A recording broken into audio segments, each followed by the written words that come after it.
Alright, me and my friend have been thinking about making this video for a while. We're gonna vote which bike is best. That is a Diamondback named the Legend. The rear wheel is screwed and pretty much everything else is too. It's basically really fucked up. This is my bike. Oh, by the way, everyone who's saying shit about it can go suck balls, you hair-riding bastards. Because the only stock parts on it now are frame, fork, and crank.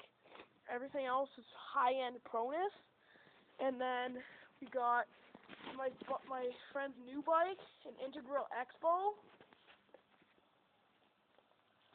It has Odyssey lumberjack bars is the only modification. Everything's bone as shit stock.